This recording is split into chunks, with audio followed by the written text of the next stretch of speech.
Hallo Leute, da bin ich wieder. Schaut mal, wo ich hier gelandet bin.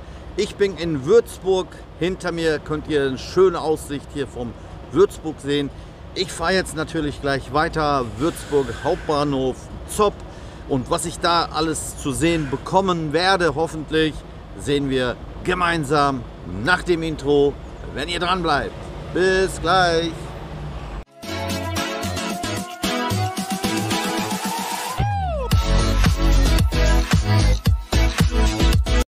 Aber vorher zeige ich euch hier von der Autobahn die schöne Aussicht hier über Würzburg.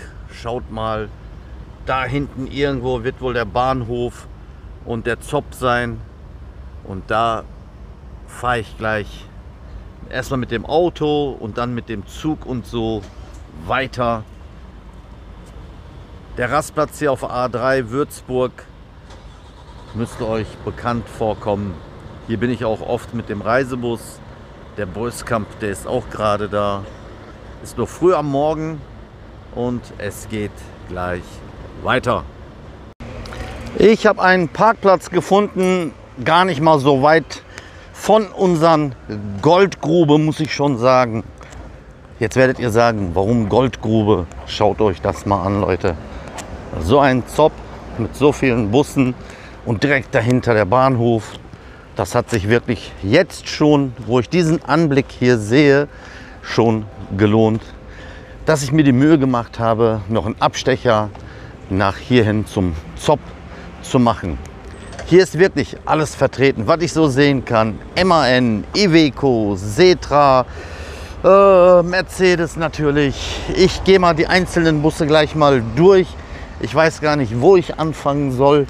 Auf jeden Fall ist das ein riesen Zopp, sag ich mal, in der Größenordnung und so viele Busse auf einmal.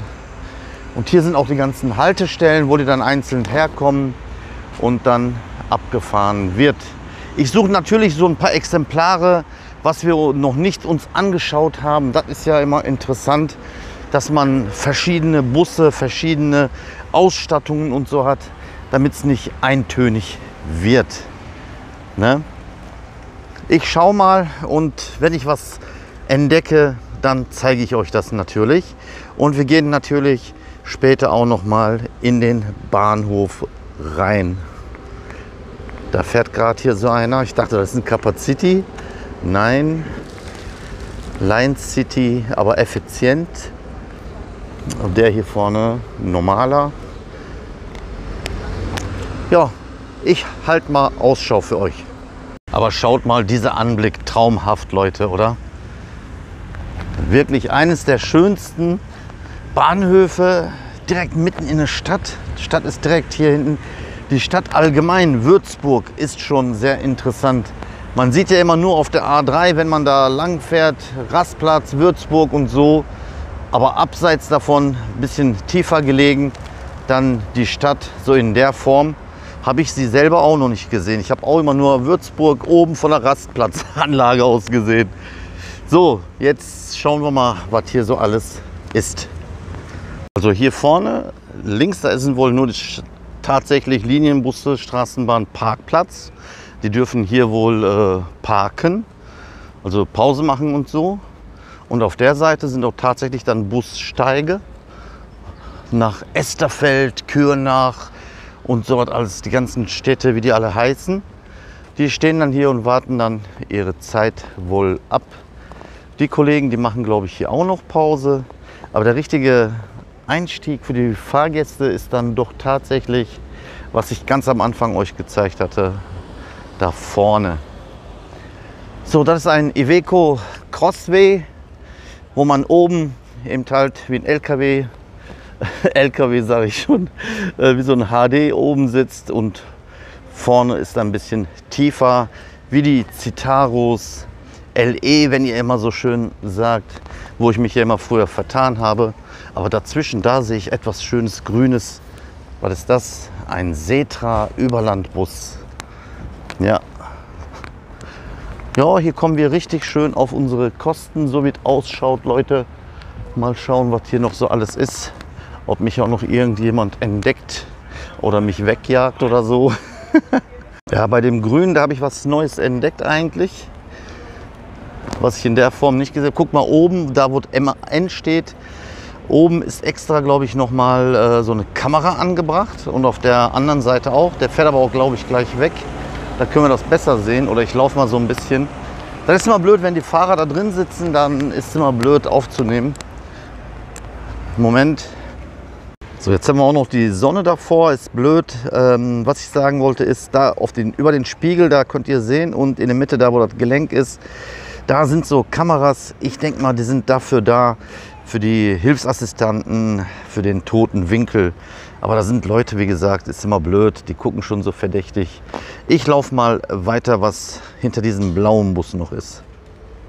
Ich habe da gerade noch ein Schild gesehen, ohne Beförderung FFP2-Maske. Das heißt, hier braucht man wohl tatsächlich noch eine FFP2. Reicht wohl nicht eine normale Maske. Also das konnte ich daran aus diesem Schild sehen. Wenn ich das sehe, dann zeige ich euch das noch einmal. Das heißt, ich habe jetzt keine dabei, ich habe eine normale Maske dabei. Wenn ich da jetzt mitfahren wollte, würden die mich wohl nicht mitnehmen. Die haben oben auch so eine Kamera, so wie es aussieht, aber der hat keine Anhängerkupplung, aber eben halt eine Rückfahrkamera. Okay, ist auch interessant. Die zwei Kollegen, die stehen immer noch. In der Zeit kommt hier nichts Neues, dann laufen wir mal gemeinsam in den Bahnhof. So, dann laufen wir mal rein, aber im Bahnhof ist noch keine Pflichtmaske. Okay. So, wenn ihr sehen könnt, hier sehr schön aufgebaut. McDonald's darf ja nicht fehlen. Reiseinformation. Da muss man sich immer erstmal durchgucken. Da finde ich auch schon die Tafel, wo man hin möchte und so. Wenn man noch ein paar Blumen braucht, gibt es ja auch noch Blumen. Wenn ihr noch Drogeriesachen braucht, gibt es den Müller.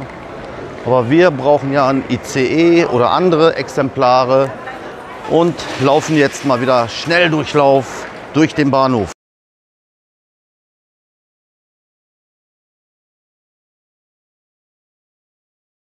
So, im Schnellformat bin ich direkt hochgelaufen, direkt ganz unten durch bis an die letzten Gleise. Und hier haben wir schon direkt einen erwischt, der nach Frankfurt fährt. Und der Kollege hier fährt nach Nürnberg. Die fahren auch gleich ab. Da können wir die nämlich in Aktion gleich sehen. Wir schauen uns in der Zeit, bis die losfahren, uns mal hier die Anlagen an.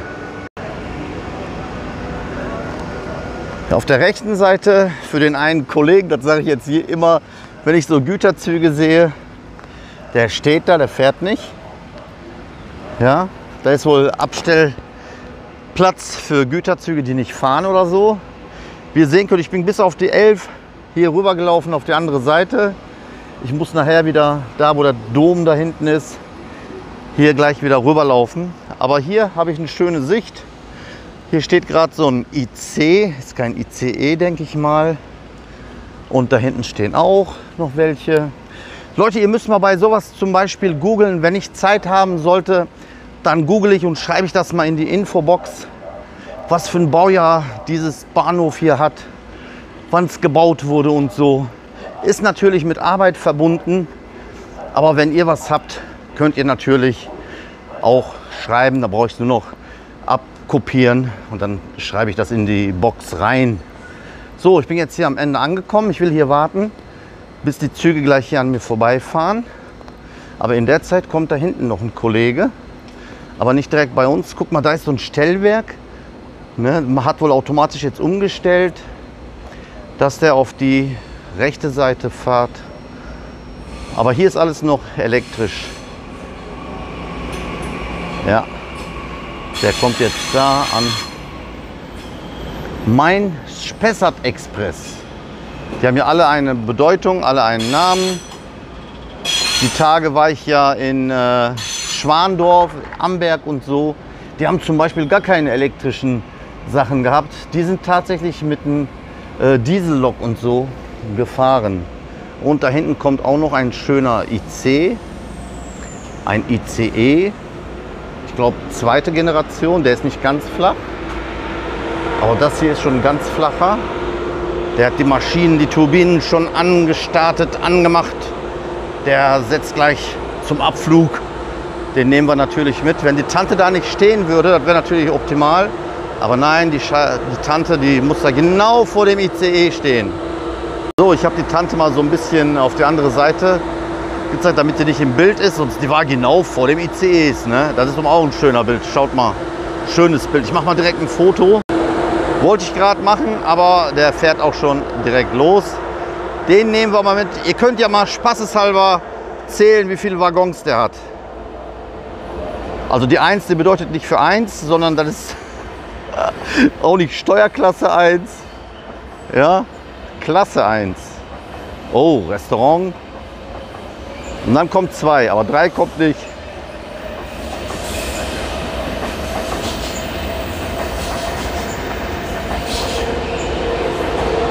Aber war nicht so ein ganz langer. Okay, ich hoffe, ihr habt es gezählt.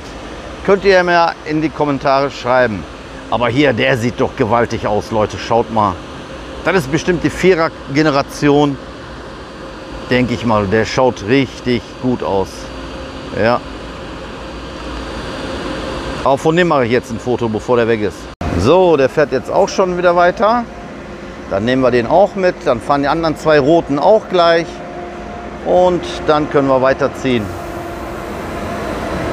Die Scheiben sind auch richtig verdunkelt, so dass man den Fahrer, wie sagt man überhaupt dazu? Fahrer, Chauffeur, Trainfahrer, keine Ahnung. Könnt ihr alles mal in die Kommentare schreiben.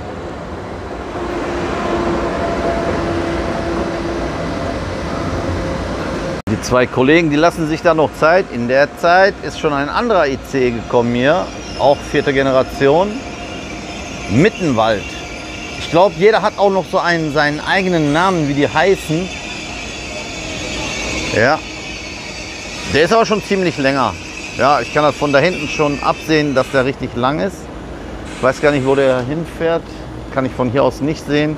Ich warte immer noch auf diese 2 Kollegen hier, auf den RE54 und den einen, oh, ich weiß nicht, was für eine Nummer der hat. Und wenn die losgefahren sind, laufe ich dann auch wieder weiter. Also so wie es aussieht, nach meinem Glück oder Pech, fahren die gleich bestimmt in die andere Seite. Aber nein, der steht ja hier auf der Seite, die Frankfurt Hauptbahnhof. Das müsste dann eigentlich in diese Richtung zu mir hin. Und der andere müsste auf die andere Seite, weil da steht nichts drauf. Richtig oder richtig, Leute? Da bin ich mal gespannt. Ich halte jetzt mal genau drauf. Die 2 stehen immer noch hier, aber dafür macht sich der ICE schon auf die Reise. Mal gucken, wie viele Waggons der hinter sich zieht. Ah, da kann auch einer mit Rollstuhl rein, sehe ich gerade. Extra gekennzeichnet, da mit Familien. Ich entdecke immer wieder was Neues, Leute. Oh, hier sind die 2, die küssen sich gerade oder so. Ja, auch nicht schlecht.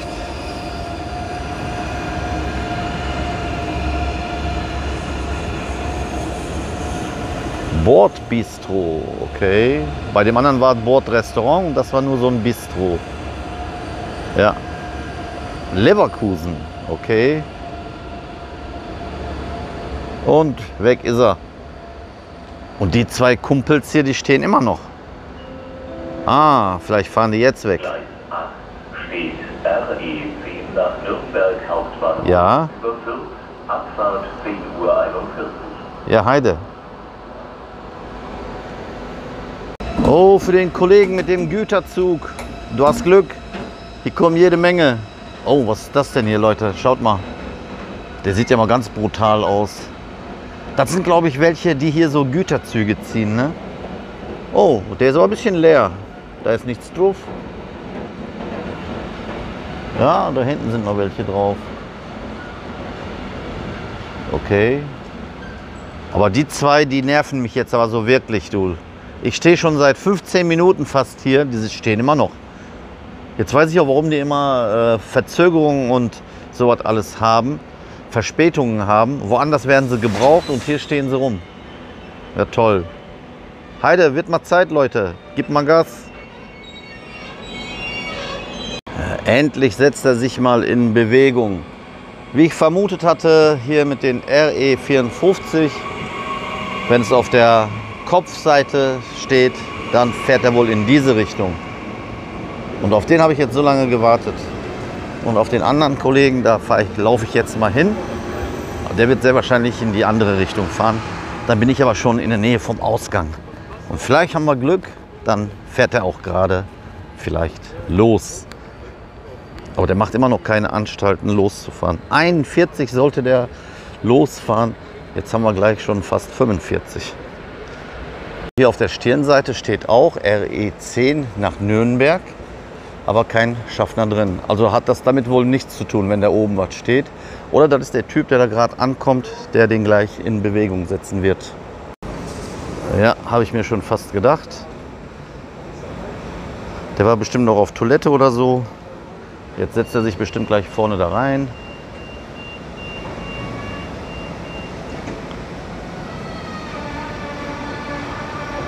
Und startet seine Maschine, denke ich mal.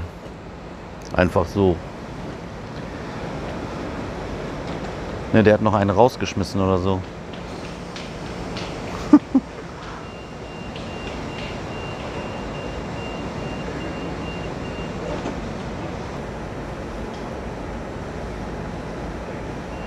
Wenn ihr mal gemerkt habt, der hat jetzt die Lichter umgestellt auf Rücklicht. Gerade waren sie nach vorne hin, jetzt sind sie rot geworden.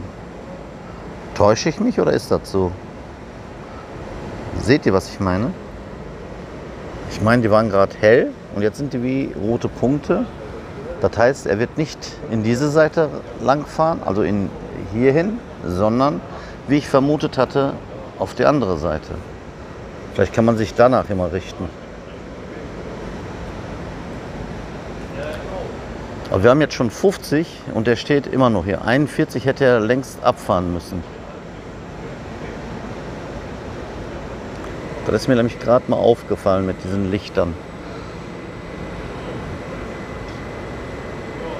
Oder der hat vielleicht noch keine Freigabe bekommen, weil noch einer entgegenkommt. Ist ja alles möglich. Oder er muss überholt werden, habe ich auch schon mal gehört. Wir müssen hier stehen bleiben, weil wir von einem Fernverkehr überholt werden. Fernverkehrzug, so.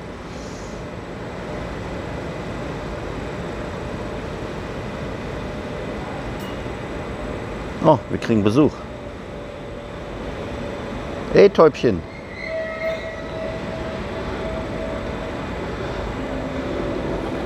Bei sowas bin ich auch hartnäckig, ne? Ich warte dann tatsächlich, bis ich das erreicht habe, was ich will. Und zwar den aufnehmen. Ah, es tut sich was. Er gibt mal Gas oder so. Der hat irgendwelche Turbinen angeschmissen. Und ich glaube, das war der Grund. Der fährt nämlich hier gerade rein. Und wenn man von weit guckt, als ob er den so kreuzt. Oder der hat eine technische... Guck mal, jetzt fährt er auch noch das Ding runter. Ich glaube, der hat einen technischen Defekt. Nein, vorne hat er die jetzt so hochgefahren. Okay. Habt ihr gerade gesehen, der hat hier die Stromdinger hier runtergefahren. Jetzt hat er die da oben aufgefahren. Das ist wirklich interessant. Jetzt stehe ich hier schon bestimmt, 40 sollte der fahren, 5, 10, 15. Seit 20 Minuten stehe ich hier mit der Kamera in der Hand und warte. Ne Leute, ich gebe es auf.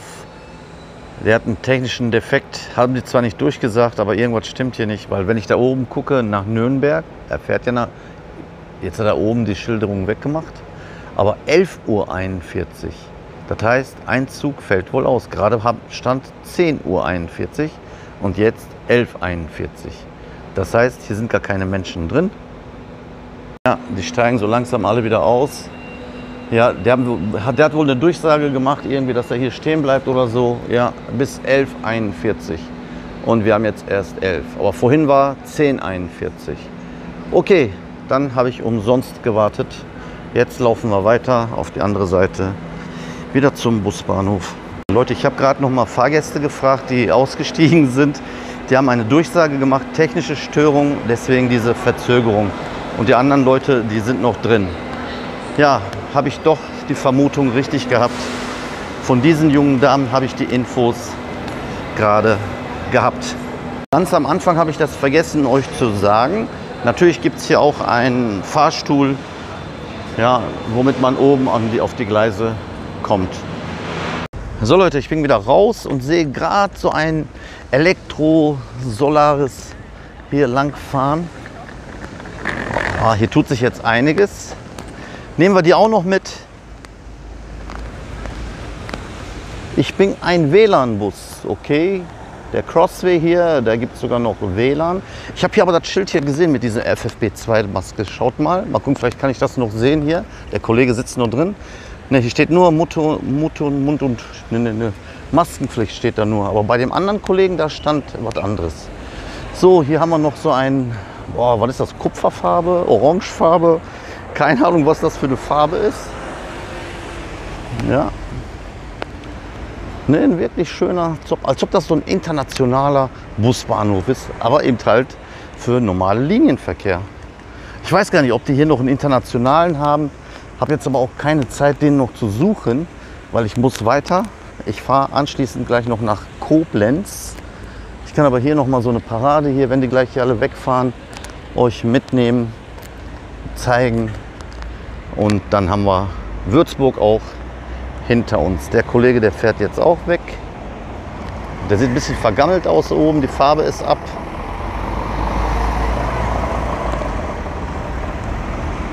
Der eine geht, der eine kommt.